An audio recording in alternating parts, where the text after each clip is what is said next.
Oh là là, cette ponctualité, vous avez vu ça? Salut à tous. Bon dimanche à tous. Mais ouais, je suis un peu paumé parce que bah, j'ai pas pu faire ma minute hier. Et il y a du contenu, donc si je fais pas mon contenu cette semaine, je vais me retrouver avec beaucoup trop à faire la semaine prochaine. Donc voilà, je fais cette semaine. Orios Prog, 24 mois, putain, 2 ans! 24 mois, 2 ans! Merci mec! 2 ans! Quand même, c'est propre! Hein? Ça nous rajeunit pas. Bon, Tengri n'est pas là, je crois qu'il devait aller... il m'a parlé de confession, je crois, à l'église. Il devait aller voir son imam pour se confesser de sa semaine un petit peu, voilà. C'est dimanche, hein. Voilà. Bon, ouais, il y a de la news. Il y a de la news, il y a toujours de la news dans le spatial en ce moment. Bon, j'en étais où? Ouais, j'ai pas fini mon café, hein. Donc m'en voudrais pas si je prends mon temps. Donc ouais, on a eu quelques trucs sympas qui sont sortis cette semaine. La grosse info, des belles photos, comme toujours. Bon, on finira avec la minute SpaceX à la fin, comme d'habitude, hein, parce que SpaceX, c'est les chapeaux de roue. On va d'abord traiter de tout ce qu'il y a à traiter avant SpaceX. Hein. Alors, attendez, hop, je fais ça. Tac. Hop. Il a eu un tête-à-tête avec un mouton. Ah, peut-être un tête à cul, hein, plutôt, hein, à défaut d'un tête à queue, hein. On va savoir, hein. Stock! On parle souvent de Stock Space, puisque eux ont l'ambition de récupérer leur premier étage et leur deuxième étage. Donc leur deuxième étage est intégré avec un bouclier pour revenir sur Terre, ce qui est assez fou. Et on les a déjà vus beaucoup bosser sur leur deuxième étage. C'est pas la première fois qu'on parle de Stock. Et sorti de nulle part cette semaine, ils nous ont sorti un nouveau moteur. Comprenez que ça doit bosser là-dessus depuis des années. Mais c'est resté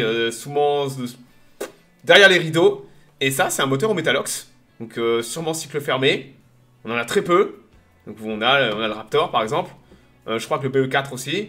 Donc c'est stock et il a l'air d'être plutôt balèze. Donc on a un nouveau moteur sur le marché. Metalox, donc c'était le premier feu statique de ce moteur de stock. Et ils nous ont fait quelques belles photos. Il a même pas de nom. Par contre ce moteur n'a même pas de nom. Stock a juste dit... ouais bah voilà notre nouveau moteur. Généralement les moteurs bah ils ont tous des noms, hein, le Raptor de SpaceX, on l'appelle le BE4 hein, chez Blue Origin.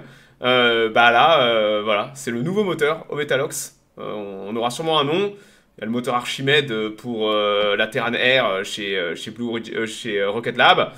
Donc là, stock, ça bosse dur aussi. C'est impressionnant hein, qu'ils aient déjà... Une fois que vous avez un moteur fonctionnel... Vous intégrez tout ça dans un espèce de premier étage et c'est parti, hein. Donc ouais, c'est Stock qui fait des sacrés progrès en ce moment. On sait qu'ils ont de l'argent, qu'ils ont levé beaucoup d'argent. Donc ouais, on verra bien. Hein. Donc là, les photos sont très jolies. Regardez ça, du Metalox, hein. C'est beau, hein. Attendez, je vais mettre mon chat sur l'écran. Hop là. Ouais, Metalox, hein, pour métal liquide, oxygène liquide. Si vous avez de la... Hop là, hop. Si vous avez de l'hydrogène, c'est généralement de l'hydrolox. Hydrogène liquide. Oxygène liquide, et vous avez du Kérolox, qui est juste du kérosène avec de l'oxygène liquide. Par exemple, le moteur Merlin de la Falcon 9, c'est du Kérolox. Il ferait 350 horsepower, a priori. Bah c'est... Ça, il rentre dans la catégorie... pourquoi la flamme se concentre et se déconcentre? J'ai une gueule d'ingénieur? Hein, regarde, je suis un expert en expertise. Moi, je fais un boulot journalistique de récupérer les news. Je suis pas ingénieur en astro-ingénierie, moi je fais pas des moteurs, hein. Les photos sont très belles. On sait que Stock, ils soignent la com. Ils ont une bonne équipe de com, Stock Space. Et à chaque fois, ils nous font des belles vidéos, des belles photos et tout. Ils sont carrés sur ça. Donc ouais, on attend avec impatience de voir peut-être une vidéo, ou peut-être que je l'ai loupé. En tout cas, je l'ai pas vu. Bon, vous vous rappelez de la SLS? Hein, la SLS. On avait eu la première mission de la SLS qui avait amené la capsule vide Orion autour de la Lune. Mais on a bientôt la première mission de prévue avec des gens à bord.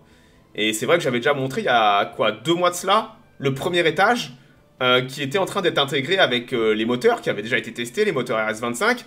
Et bah... Elle est prête. Elle est prête à partir pour Cap Canaveral, pour le Cape. Sûrement pour subir son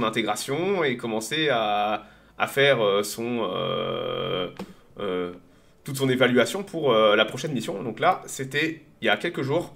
Elle va être embarquée sur une barge. Voilà. Et ça va partir direction Cap Canaveral.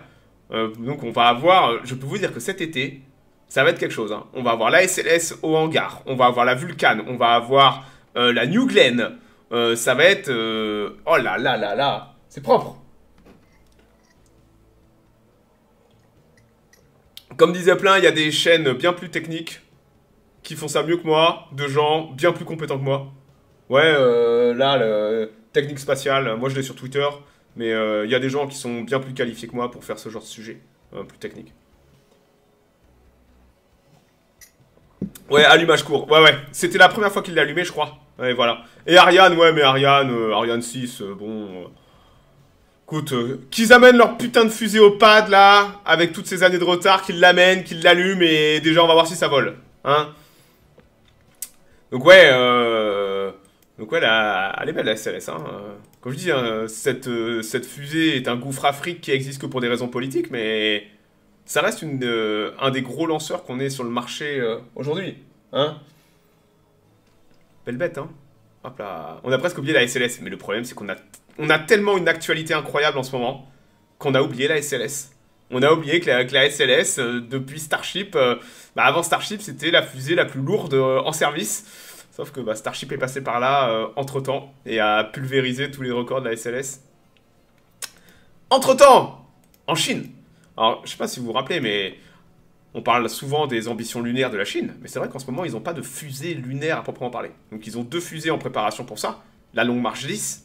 La Longue Marche 10 qui serait un peu une espèce de Falcon Heavy à la chinoise. Et ils ont la Longue Marche 9 qui, elle, serait un camion de fret. Et avec ces 2 fusées, ils veulent faire leur conquête lunaire avec ces 2 fusées. Sauf qu'aucune des deux n'est là pour le moment. Là, c'était une maquette d'une Longue Marche 10 qui avait été prise l'année dernière, je crois. Et c'est vrai qu'on a commencé à avoir du hardware, de la Longue Marche 9, de la Longue Marche 10. Forcément, en Chine, vous avez une culture du secret autour de ce qui se passe là-dedans, mais les Chinois communiquent. Et sorti de nulle part cette semaine, ils nous ont sorti ça. C'est le premier feu statique d'un des boosters de la Longue Marche 10. Truc de dingue. Ça bosse. Ça bosse fort. Et pas juste un allumage, hein. Regardez, ils testent des gimblings, l'orientation des... voilà. Et ça coule. Ah, c'est des lanceurs très lourds hein, que vous avez là. Hein. C'est des lanceurs qui sont presque des équivalents de petites SLS. Entre Falcon Heavy et SLS. C'est avec ça que la Chine va aller sur la Lune. Hein. C'est des fusées lunaires chinoises, hein, que vous voyez là. Là, beau bébé, hein. Ça dépote, hein. Donc c'est sorti cette semaine quand je me dis, oh regardez, on a fait un feu statique. Ils utilisent du Metalox pour une tech plus ancienne. Non, je crois pas. Alors les Chinois, on commence à faire du Metalox, mais ce que vous voyez là, c'est les moteurs YF100. Je suis prêt à parier que c'est du Kerolox. C'est du Kerolox standard. Je crois, j'ai pas vu passer du Metalox sur ce genre de fusée en tout cas. Pas sûr à 100%. Mais ouais, donc voilà pour la Longue Marche 10. Donc c'est la première fois qu'on voit un feu statique comme ça de moteur de la Longue Marche 10. Donc ça... Ah, les Chinois, ça avance. Hein. Donc comprenez que le programme Artemis américain, lui, s'étend en longueur. Chez les Chinois, c'est l'inverse. On raccourcit. Ça, c'était fait pour voler pour 2028, 2027. Et ils ont déjà raccourci les dates à 2026. Donc les Chinois, c'est l'inverse. Ils baissent la timeline, les Américains l'augmentent. À un moment, ça se rend compte déjà. Hein. J'ai déjà dit, hein, moi je suis prêt à parier que les Chinois seront sur la Lune avant les Américains dans cette nouvelle conquête de l'espace là, cette nouvelle ère. Les Chinois seront avant les Américains. Ils sont bien plus motivés et prêts à prendre plus de risques et tout ça que les Américains. Les Américains sont encore trop mous du bulbe, les Américains. Ah bien sûr, les Chinois utilisent encore plein d'ergols crado, mais dès que t'as des boosters solides et tout ça... Tu sais, Ariane, les boosters d'Ariane, c'était pas non plus très écolo, hein. Tu sais, on va parler des boosters d'Ariane. Hein, avant de parler des Chinois, faut balayer devant sa porte. Toujours. Donc, grosse news du côté des États-Unis cette semaine. Bon, les Space Force. Je parle souvent des Space Force par rapport au contrat qu'ils ont avec les boîtes de lancement. Parce que les Space Force sont le propre département des forces américaines. et ont des besoins de tirer. Donc des satellites espions, du renseignement, des satellites de détection, d'armes hypersoniques. Donc les Space Force ont besoin de pas mal tirer de la technologie, donc pour ça ils passent des contrats dans le privé. Donc il n'y a pas 50 000 personnes dans le privé qui peuvent tirer pour les Space Force, mais les Space Force amènent beaucoup d'argent, de cash, injectent du cash et sont prêts à payer très cher pour pouvoir faire ce qu'ils veulent. Et c'est vrai qu'on avait la phase 1 et 2 depuis 2020, donc c'était SpaceX et ULA qui avaient reçu la grosse part du gâteau. Comprenez qu'on parle de contrats à plusieurs milliards de dollars là. C'est beaucoup d'argent d'être sous contrat avec les Space Force. Ça a aussi beaucoup de responsabilités. Mais donc ULA avait été payé très cher pour la Vulcan et c'est compliqué. Le vol de retour Starliner est reculé. Ouais, il est reculé. Ouais. Ils ont des problèmes, ils veulent retester. C'est un enfer Starliner, c'est un enfer. Et donc là, on a fini la phase 1 et 2. Et la phase 2 va commencer à partir de 2025, je crois. 2025. Donc la phase 3 commencera à partir de 2025 jusqu'à 2029. Donc les Space Force voient loin, hein, et on parle d'un contrat de presque 6 milliards de dollars entre 2025 et 2029. Donc les Space Force, elles veulent de la redondance. Elles veulent plein de lanceurs différents. Donc elles injectent énormément d'argent dans le privé. Mais elles ont beaucoup de conditions. Par exemple, Blue Origin avait été refusé des 2 précédentes phases parce que les Space Force simplement considéraient que la New Glenn n'était pas prête et à des années-lumière d'être viable. Et ils avaient parfaitement raison. Et c'est vrai que les Space Force ne sont pas soumis au même lobby que peut-être la NASA. Les Space Force sont très pragmatiques. Vous avez un lanceur, oui. Est-ce qu'il peut faire ça, ça, ça, ça? Quand il peut le faire? Est-ce qu'il est fiable? Dans ce cas-là, on signe le chèque en bas à droite. Voilà. Et quand on dit que vous nous amenez un lanceur, vous l'amenez. Voilà comment ça marche avec les Space Force. Et les Space Force disent, on veut pas de caméra ici, ici, ici, ici. Vous filmez pas les 2e étages. Là, pas de com. Et donc c'est pour ça qu'ils sont prêts à payer cher. C'est qu'ils veulent un lanceur à une date bien précise. Et ils sont prêts à foutre de l'argent pour que tout se passe bien et tout ça. Hop là. Les Space Force sortent d'où leur argent? Bah comme les forces armées américaines. Ils font partie des forces armées américaines. C'est le budget militaire américain. Les Space Force. Alors les Space Force dépendent de l'Air Force, donc du sous-secrétaire d'État à l'Air Force.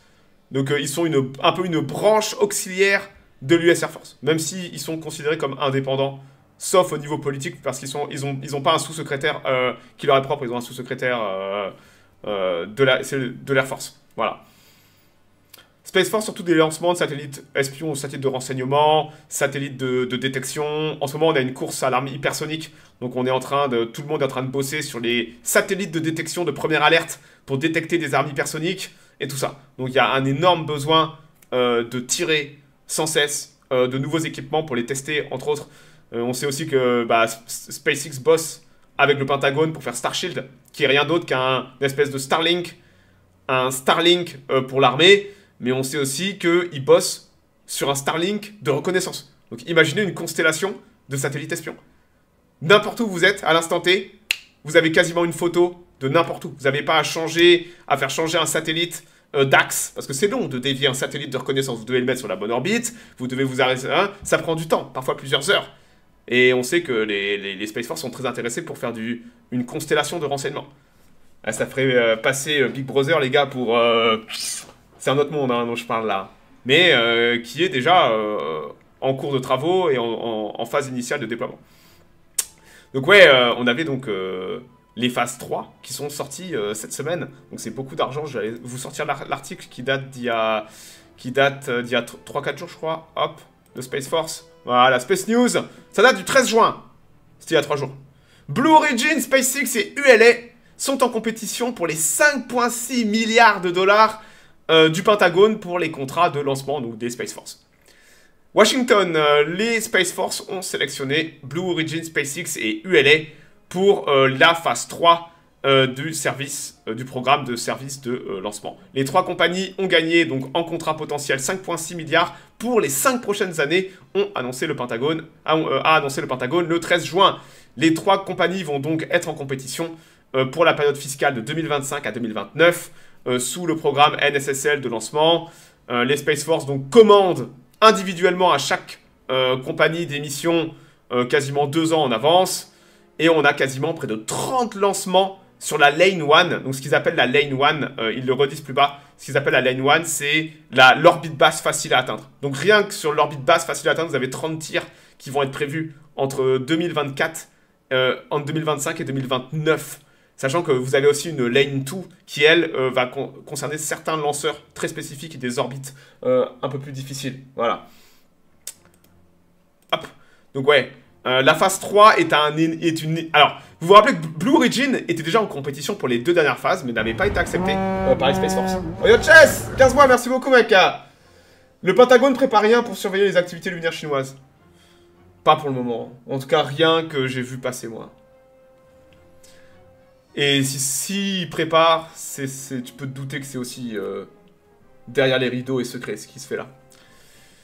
Donc ouais, on a 30 missions de prévues pour ce qu'ils appellent la ligne 1 pour les 5 prochaines années. La phase 3, donc ce contrat, est une énorme victoire pour Blue Origin, puisque c'est la première fois que la compagnie fondée par Jeff Bezos est sélectionnée pour lancer des satellites cruciaux pour la sécurité nationale.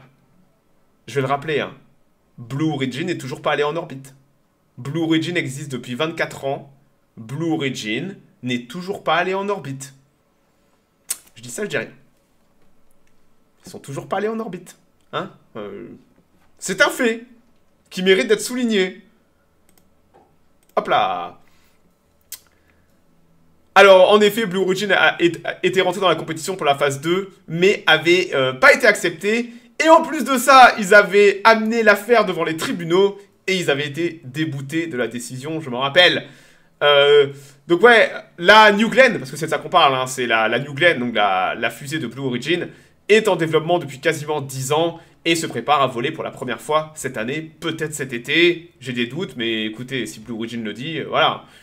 Donc la phase 3 du programme est structurée en 2 lignes, donc la ligne 1, la ligne 1 dont je vous parle avec 30 lancements, qui sont les lancements les plus faciles pour l'orbite basse, et vous avez la ligne 2 qui va être réservée pour les fusées les plus lourdes, afin de délivrer des charges utiles sur des orbites très spécifiques. Il y a un monde où Starship va être utilisé par les Space Force. On n'a rien lu là-dessus, parce que c'est que le début du contrat. On n'a pas encore la précision au niveau de quel tir va faire quoi. Mais c'est pas improbable qu'on ait du Starship qui tire pour les Space Force dans les prochaines années. À la vitesse à laquelle SpaceX est en train de développer Starship en ce moment, Starship sera opérationnel sans aucun doute dans 1 an. Et ça va intéresser les Space Force pour certaines charges utiles. Hop là. La sélection de Blue Origin, SpaceX et ULA pour les contrats de la ligne 1 confirme que aucun autre fournisseur de fusées, launch provider, donc aucun autre tireur en fait, hein, au niveau du spatial, au niveau américain, n'ont rempli les critères. Il y avait tout de même 7 autres. Au total, il y avait 7 offres qui avaient été soumises au DoD, donc on peut supposer qu'il y avait Rocket Lab, Firefly, Relativity Space. Voilà, donc c'est ce que dit la brigadier générale Christine Panzenhagen, ou ça c'est un nom bien allemand, allemand du Texas sûrement. Et elle dit que comme on a anticipé, il n'y a pas eu beaucoup de récompenses qui ont été données cette année, parce qu'il y a pas mal de compagnies qui sont encore loin d'avoir des capacités de lancement à un niveau mature. Voilà. Donc notre stratégie, c'est que il y ait déjà des fusées quasiment de prêtes en fait. Et de pas parier sur une fusée qui est pas prête. Ce qu'ils ont fait avec la New Glenn, ce qu'ils ont fait pourtant avec la Vulcan. Voilà. Néanmoins, tous les gens qui n'ont pas été acceptés dans le programme, donc techniquement les 4 autres fournisseurs qui ont été refusés, pourront reposer une application à Q1 2025. Voilà. Donc peut-être que Rocket Lab, Relativity Space, voilà. Rocket Lab, Relativity Space et Firefly, donc ça fait 4 sur 3. Qui, eux, sont en train de développer des lanceurs moyens qui sont faits pour la ligne 1, en fait. Pourront, en fait, réintégrer le contrat. On a déjà vu Rocket Lab. Rocket Lab, officiellement, n'est pas... N'essaie pas de gagner un contrat alors qu'on n'a pas une fusée au pad. Subvention cachée. C'est pas des subventions, c'est des contrats. C'est ce que beaucoup vous comprenez pas. Il n'y a pas de subvention dans ce milieu. Ce sont des contrats. Si vous honorez pas le contrat, vous remboursez l'argent. Tu veux que je t'explique ce qu'est une subvention? C'est Ariane 6. La Commission européenne injecte à l'infini de l'argent dans Ariane 6 sans exiger aucune compensation. Ceci est la définition de subvention. Les Space Force ne font pas de subvention. Elles investissent de l'argent avec des conditions extrêmement strictes d'utilisation de cet argent. Voilà. Je précise parce que les gens voient des subventions cachées, alors que si en Europe on était aussi strict que les Américains, Ariane Group serait déjà en banqueroute, tellement ils auraient dû tout mettre de leur poche pour financer Ariane 6. On devrait prendre exemple sur les États-Unis en termes de ça. De faire des contrats à coût fixe pour forcer nos industriels à être compétitifs, au lieu de faire des vaches à lait où on abreuve. On a 30 ans de retard, maintenant. Ouais, on a 20 ans de retard par rapport aux États-Unis, et il faut qu'on fasse ça. Il faut qu'on fasse ça. Il faut qu'on impose les industriels d'honorer leurs contrats et d'honorer leurs promesses. Ce qui n'est pas le cas aujourd'hui. Voilà. Donc non, c'est absolument pas des subventions. SpaceX n'a jamais reçu $1 de subvention de l'État américain. Jamais. Par contre, ils sont bons. Et ils reçoivent beaucoup de contrats parce qu'ils sont bons. Deux choses différentes. Est-ce que ton plombier, quand il fait bien son travail, tu ne le subventionnes pas. Tu le payes parce qu'il fait son boulot. Bah là, c'est la même chose. Tous ces fournisseurs de lanceurs sont payés au résultat. Alors, ouais, après, déjà, ils commencent à recevoir de l'argent, blablabla. Donc, ouais, les Space Force veulent de la diversité dans leur capacité à lancer. Donc, ils veulent pas mal de lanceurs différents. Et ils ont bien raison, c'est une chance incroyable d'avoir autant de lanceurs sur le marché. Par exemple, si vous êtes dépendant d'un seul lanceur, par exemple, au début des années 2000, il n'y avait que ULA. Quand ULA a été formé, donc ULA, je le répète, donc ULA qui opère la Atlas V et la Vulcan, ULA c'était c'était la branche aéronautique de Boeing et la branche aéronautique de Lockheed Martin qui s'étaient mis ensemble. Donc c'était deux rivaux, les deux seuls rivaux du marché qui s'étaient mis ensemble en 2010 ou avant ça, 2008 peut-être même, qui s'étaient mis ensemble. Donc les Space Force avaient dit, on ne bloque pas votre fusion à condition que vos prix n'augmentent pas. Parce que c'était littéralement deux compétiteurs des Space Force. Alors c'était pas les Space Force à l'époque, c'était le Pentagone. Et on se retrouve un peu dans cette... on se retrouve dans cette situation où les Space Force avaient pas bloqué la fusion à condition que les prix n'augmentent pas. Parce que forcément, vous êtes en situation de monopole. Parce que ULA était en situation de monopole. À l'époque, SpaceX n'était pas encore sorti, était sur le point d'arriver. Et... les Space Force étaient déjà à dire « Attendez, là, on bloque pas votre fusion foireuse à condition que les prix n'augmentent pas. » Et après, on a SpaceX qui est arrivé. SpaceX a attaqué au tribunal pour avoir une part des lanceurs. Et après, SpaceX a totalement explosé, a enterré ULA. Penses-tu que cela peut s'améliorer? Blablabla, l'Europe, elle est finie, mec. L'Europe, elle est finie. Tant que t'as des technocrates qui décident du spatial, c'est finito. T'oublies. Tant que la Commission européenne a autant de pouvoir, tant que c'est une machine à laver de l'argent sale, l'Europe, aujourd'hui. Tu vois, il n'y a aucune idée d'innovation, aucune idée d'économie. Le but, c'est de faire circuler l'argent dans des groupes industriels, en partant de haut jusqu'en bas. On sait qu'il y a l'argent, il n'y a aucune idée de compétitivité, d'innovation. L'Europe, c'est finito dans le spatial. Ariane 6 est déjà obsolète. Ariane 6 va survivre simplement pour des raisons politiques. C'est-à-dire qu'on va lui donner des contrats qui coûteraient moins cher à tirer aux États-Unis. Mais, oh bah regardez, on a notre propre fusée. On est indépendant. Par contre, on coûte 10 fois plus cher. Mais c'est pas grave. C'est le citoyen européen qui paye. Votre problème. Hein. Voilà. Donc non, l'Europe, Ariane 6 sera un éléphant blanc qui sera utilisé que pour des raisons politiques. Tout le monde pourra faire du Ariane 6, moins cher. Mais les Européens passeront par Ariane 6 pour des raisons industrielles de continuer à laver de l'argent sale. Voilà. Il n'y a aucune idée de compétitivité en Europe en ce moment. Zéro. Il va falloir peut-être que d'autres lanceurs arrivent. Je pense que ça commence à changer. Doucement. Doucement mais sûrement. Mais on a 20-30 ans de retard par rapport aux États-Unis dans ce domaine. Vous savez qu'à une époque, les États-Unis ont pris des risques sur ça. L'administration Obama et tout, ils s'étaient fait huer pour avoir lancé des programmes privés de spatial.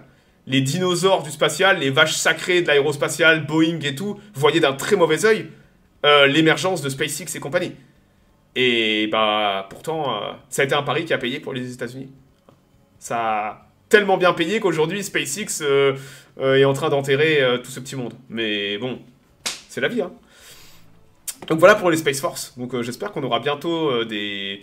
On va avoir beaucoup de Vulcan, de New Glenn, de Starship peut-être, de Falcon Heavy, de Starship. C'est énorme 30 tirs, hein, et c'est que pour la phase 1. Hein. Donc si on a après la phase 1, pardon, pour la ligne 1 de la phase 3, mais la ligne 2, on aura peut-être aussi des lanceurs, on verra. Starship potentiellement, des Vulcan, voilà. Hein. Combien d'années de retard entre l'Europe et la Chine? Oh non mais mec, la Chine a 15-20 ans d'avance sur l'Europe. Mais non mais vous comprenez pas que l'Europe est un mineur du spatial aujourd'hui. Et mineur, pas avec une pioche, hein. Ce sont des mineurs du spatial. L'Iran a tiré plus cette année que l'Europe.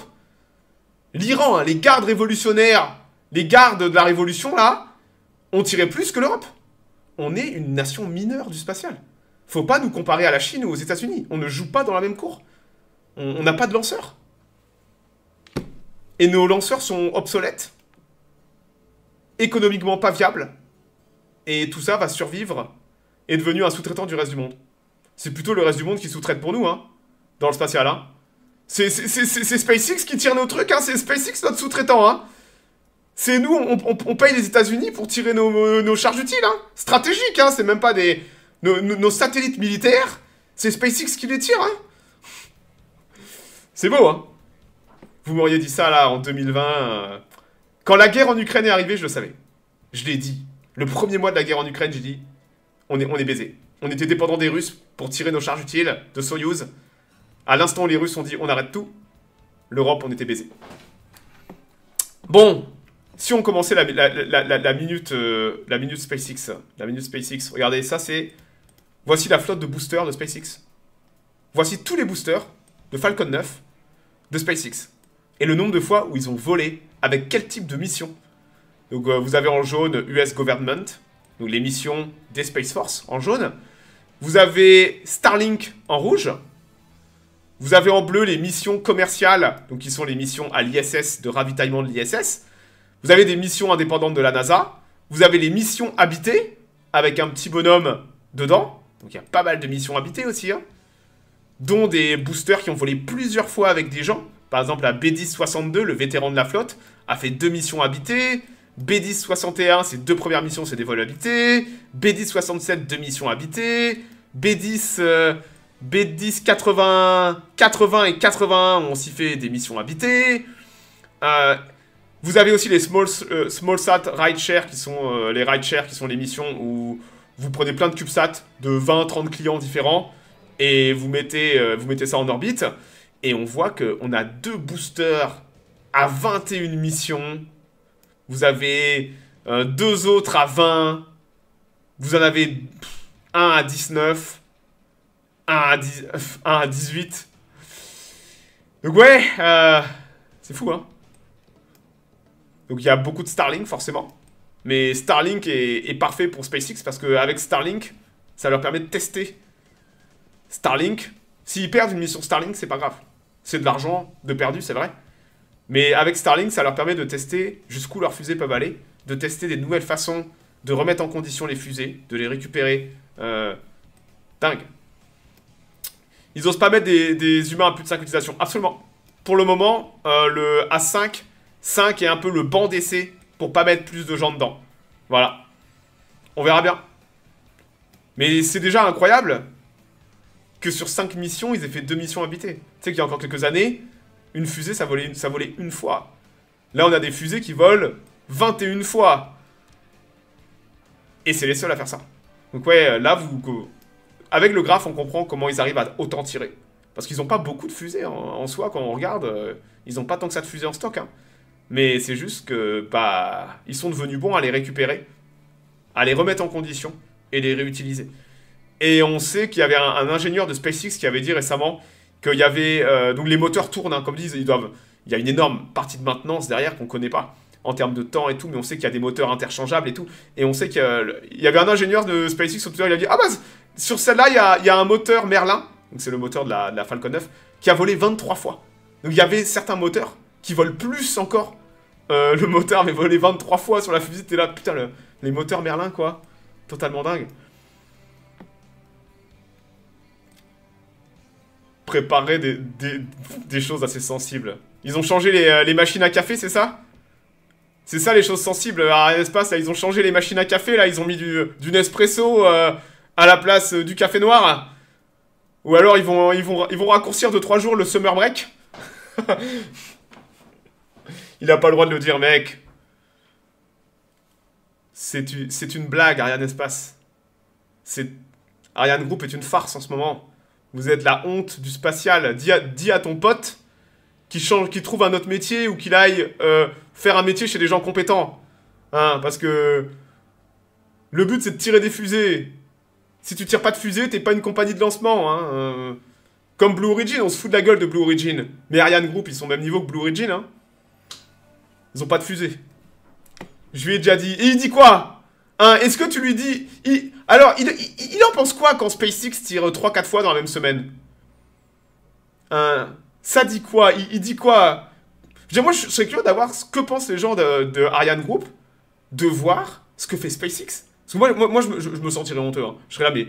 Putain, les mecs tirent un Starship tous les 1 mois et demi. Au secours? De WC spatial. Ils sont pas du tout au même niveau. Ouais, bah, mais c'est vrai. C'est un terrible constat de dire qu'ils ne sont juste pas du tout au même niveau. C'est con parce que je peux vous dire qu'il y a du pognon chez Ariane Group, mais qu'il est tellement mal utilisé que... Voilà.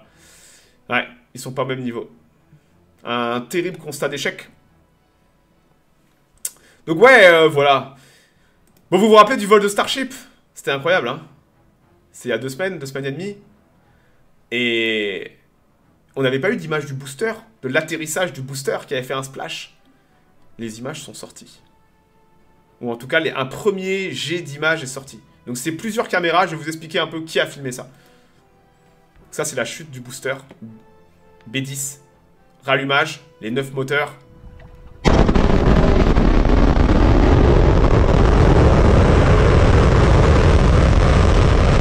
Et là, c'est le booster qui est au ras. Là, ils nous remettent les caméras. Alors bon, on le voit pas tomber. On aurait tous émoté à mettez la suite. Je vais vous réexpliquer ce qu'on voit. La caméra, là, c'est pris de l'avion tracker de la NASA. WB-53 qui était sur zone. Donc la NASA a un avion de tracking spécialisé dans la haute définition pour suivre les objets à haute vitesse. Donc dès qu'il y a une capsule et tout qui arrive, cet avion de la NASA est sur place pour traquer et prendre des images. Donc là, il était sur zone et là, c'est lui qui traque. C'est lui qui traque en fait la chute du booster. Là, on s'en rend pas compte, mais le booster, il descend à 2000 km/h. Donc cet avion de la NASA est là pour prendre des images, pour voir en fait. Ça permet d'analyser après, en plus de la data, vous pouvez voir dans quel état est votre booster et tout ça. Donc là, c'est les images de WB-53 au moment donc, du rallumage. Hop. Là, c'est le rallumage des moteurs. Il y a un moteur Raptor sur l'externe qui est tombé en panne. Donc il y a rallumage des 8 premiers moteurs Raptor intérieurs. Donc là, c'est toujours l'avion de la NASA qui suit. Là, ils perdent l'image. Et on change de caméra. Et ça, c'est incroyable. Moi, au début, j'ai pensé que c'était un des bateaux de SpaceX qui était sur place. Pas du tout. Ils ont une bouée. C'est une bouée de SpaceX avec une caméra de tracking. C'est-à-dire qu'ils savaient exactement. Ils avaient prévu, rappelez-vous, ils voulaient pas juste poser le booster. Ils voulaient l'amener exactement à un point au mètre près. Et ils ont mis une putain de bouée à cet endroit-là.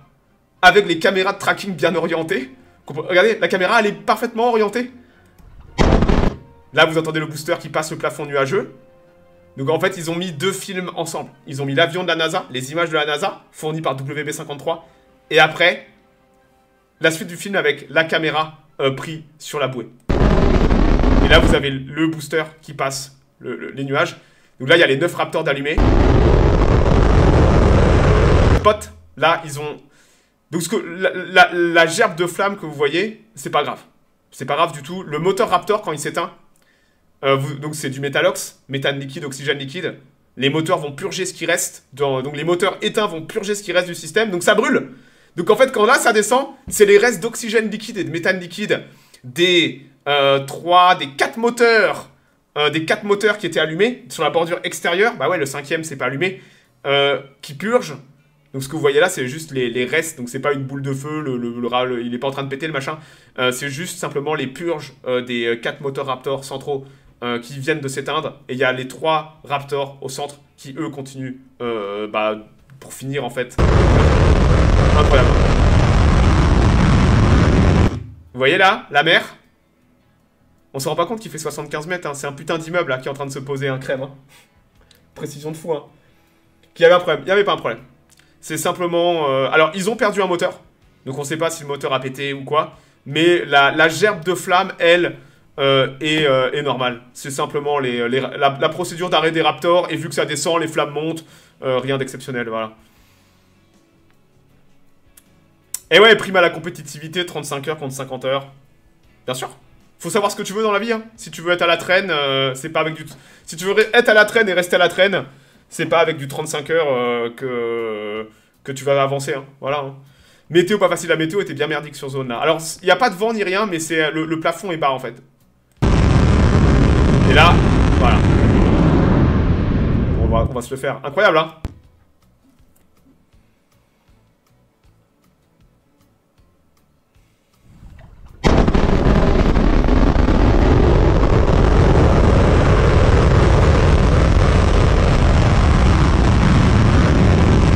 Ils ont perdu des morceaux de protection thermique. Ouais, vous vous rappelez dans la descente qu'on avait vu des morceaux partir.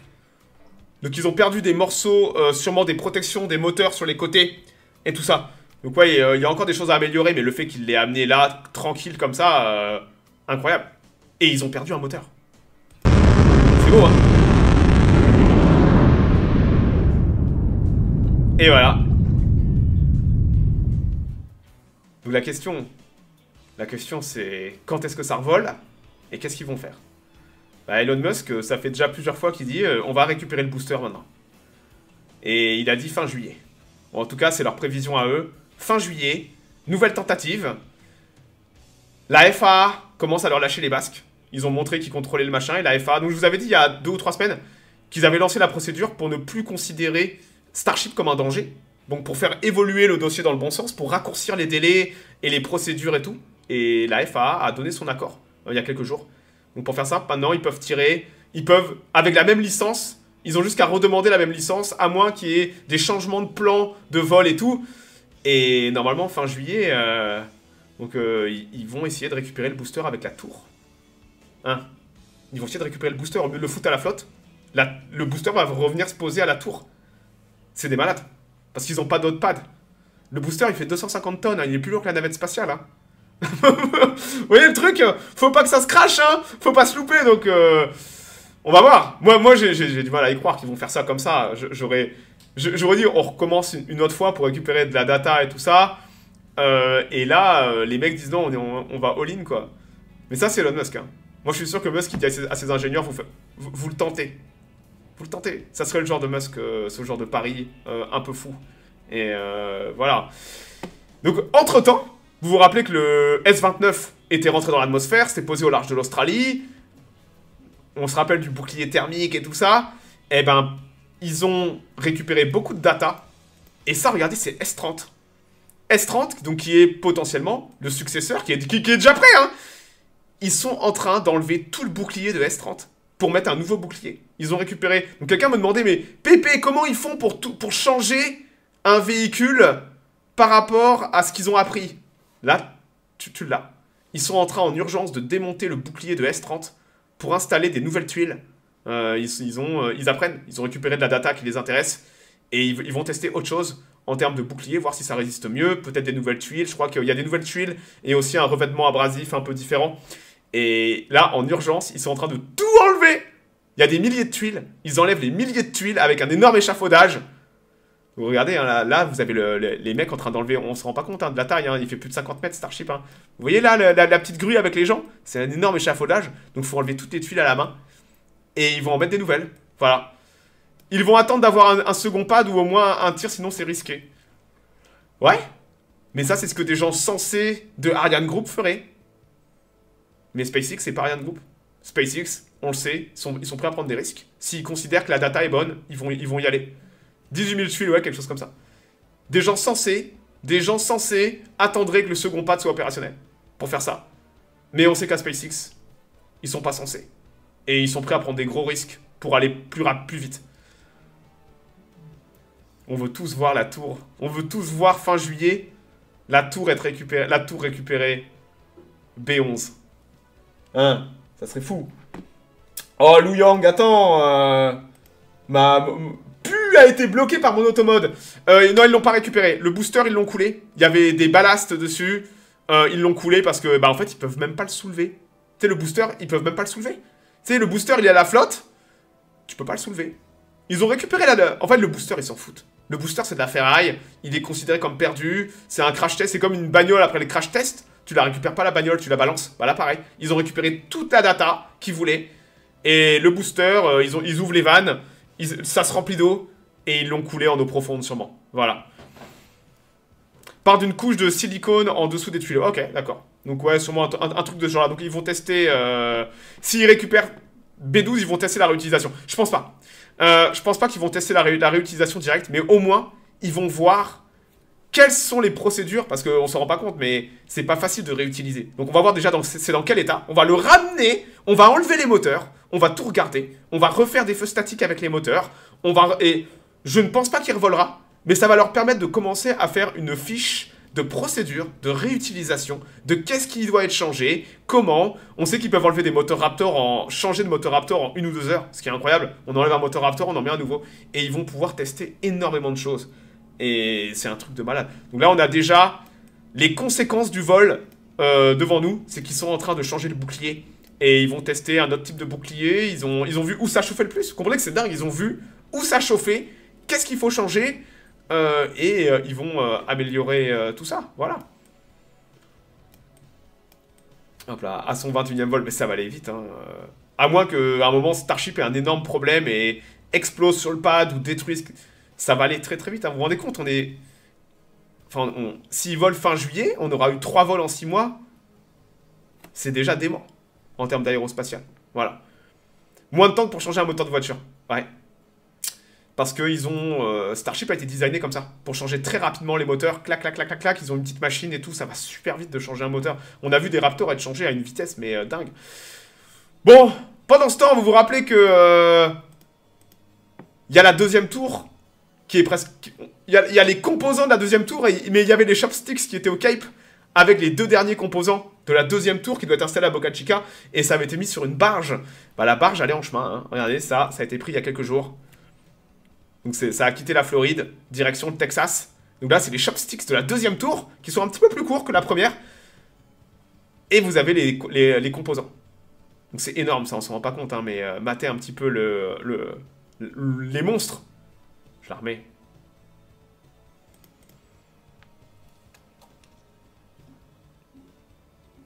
Belle bête. Donc ouais, ça sera sûrement au Texas demain ou après-demain, je pense. Ils auront sûrement déchargé ça la semaine prochaine. Donc là, ils auront tout de prêt, sur place, pour commencer à assembler la tour. Donc ça, on est où la tour? Je vous préviens, on va suivre ça semaine par semaine, chaque composant mis. Elles seront pas identiques les 2 tours. On pense... Non. La première tour, là, c'était le crash test.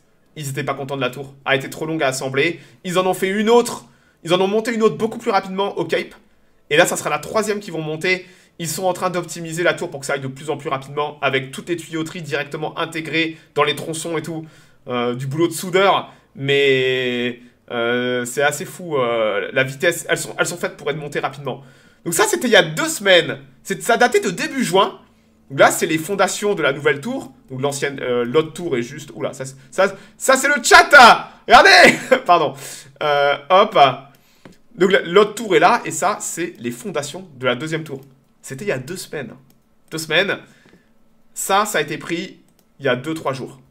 Ils ont déjà posé la dalle de béton, et ils ont commencé à mettre... Regardez, c'est les pylônes où vont venir s'emboîter le premier tronçon de tour. Ils vont tellement vite. C'est de la folie. C'était il y a 2 semaines. Dans 2 semaines, on aura peut-être, si le béton est solidifié... On aura peut-être le premier composant en place. Tout est malade, hein. Et ça, voilà. Donc c'était avant qu'ils posent le 2e pilier. Et ça vous donne un peu une idée de la taille des... Regardez les gens. Coucou. Le tout dans un marécage, ouais. Le plus long a été de drainer la flotte et tout ça. Donc ils creusent en profondeur, ça draine. Mais matez un petit peu la taille du merdier. Donc ça, c'est juste le premier machin. Voilà. Mais ça vous donne un peu une idée. Donc il y en a 4 qui vont venir là. Et dans la foulée, ils vont empiler ça. Voilà. Et ça va aller très très vite. Hein. Je pensais pas que ça irait aussi vite là. Avant la fin de l'été, on a la tour. Fin août, je vous fais le pari que fin août, la tour est montée. Je pense. Fin août, la tour est montée. Pas opérationnelle, avec les chopsticks peut-être, mais elle sera montée à la fin de l'été, sans aucun doute, à la vitesse à laquelle ça va. Pendant ce temps, donc là, vous comprenez que Boca Chica, c'est la...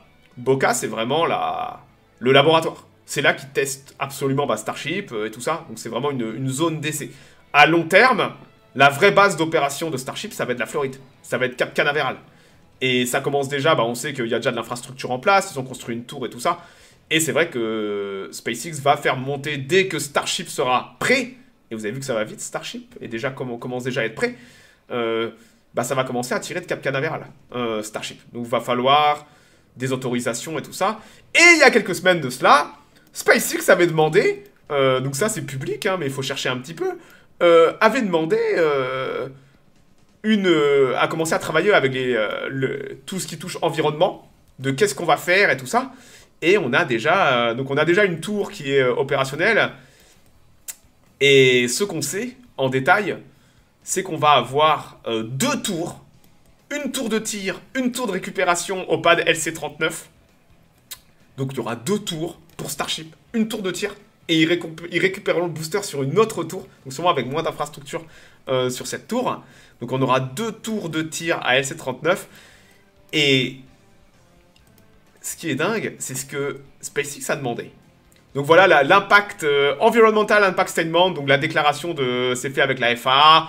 Donc dès que vous tirez quoi que ce soit, il faut commencer à demander. Voilà, c'est la loi. Ils ont fait la même chose à Starbase. Donc vous demandez un impact environnemental du tir de votre fusée. Parce que Starship en plus, bon vous avez vu c'est un sacré bébé. Donc là voilà le détail de ce qui doit voler de la Floride. D'accord? Rien à voir avec Boca Chica. Starship totalement intégré. On s'attend à ce que Starship totalement intégré fasse 492 pieds, c'est-à-dire 150 mètres de haut. On parle pas du même Starship. Le Starship d'aujourd'hui, Starship V1, fait 120 mètres de haut. C'est-à-dire que là, ce qu'on a là, c'est SpaceX qui est déjà en train de bosser avec la FAA pour Starship V2. Et regardez ce qu'il y a écrit plus bas. La configuration au niveau puissance, en tout cas au niveau moteur, consistera en 35 moteurs Raptor. Sauf que le Starship d'aujourd'hui a 33 moteurs Raptor sur le booster et 6 moteurs Raptor sur Starship. Donc là, vous avez 35 moteurs Raptor pour le booster et 9 moteurs Raptor pour Starship. On parle, ils n'ont pas l'intention de tirer les Starships qu'on voit là. C'est pas cela qu'on verra du Cape. Nous, on verra la version V2, qui est la version qui est prévue dans les cartons de SpaceX, qui sera la version supérieure. Avec, au lieu d'avoir que 39, moteurs, on aura 35, on aura 44 moteurs Raptor sur le machin. 44 moteurs Raptor. Aujourd'hui, Starship entièrement chargé fait environ 5000 tonnes d'ergol. Là, on va monter à plus de 6000 tonnes d'ergol sous cette configuration. 150 mètres de haut, 6000 tonnes d'ergol, et ça, c'est officiel. Hein. C'est la paperasse officielle de la FAA. Et c'est les papiers que SpaceX est en train de remplir en prévision de ça. Donc, c'est déjà le futur. Donc, le futur, ça va être ça. Ça va être un Starship à 35 moteurs.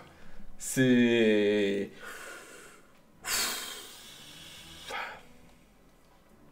truc de zinzin, quoi.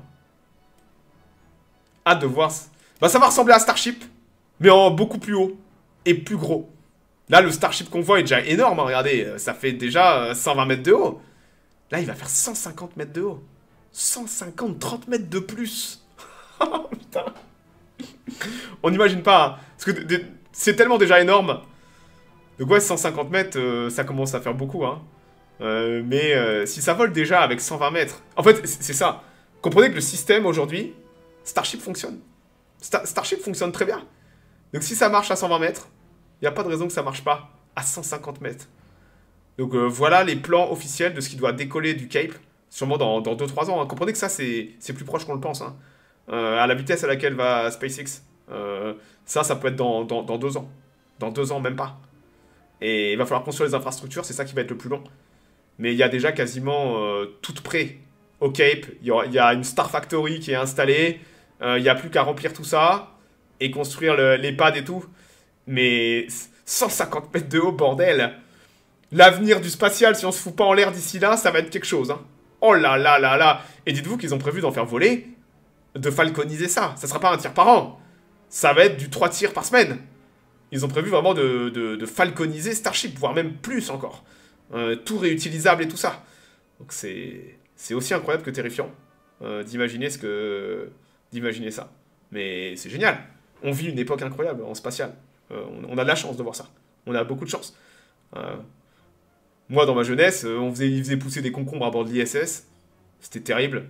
On se faisait chier. Il y avait une Ariane de temps en temps. C'était d'une tristesse. Mais là, matez ça, quoi. On a de la chance d'avoir SpaceX. On a de la chance d'avoir SpaceX. Bon, voilà pour la minute spatiale. Je crois que j'ai fait le tour. Sinon, je vais m'arrêter là.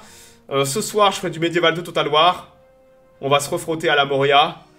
On va tenter d'optimiser ces 2 affreuses batailles avec le Balrog. Quel enfer. Quel enfer. On lançait des V2, c'était... Ah bah, écoute, on lançait des V2. Écoute, voilà, hein. Boomer, hein. Donc ouais, on va s'arrêter là. Semaine prochaine, hein, on aura Minute Spatiale. Normalement, Ten Green sera là. Là, je bossais pas mal les jours derniers. Je vais reprendre un rythme normal cette semaine. Pas de Edge 2, non, pas ce soir. Pas ce soir, Edge 2, j'ai envie de rattraper... J'ai envie de chill un peu. J'ai eu une grosse semaine, j'ai envie de chill sur Medieval 2. On fera du Edge 2 la semaine prochaine. Et c'est déjà pas mal. C'est déjà pas mal. Bon, passez un bon week-end. Peut-être à ce soir. Bon dimanche. Profitez bien.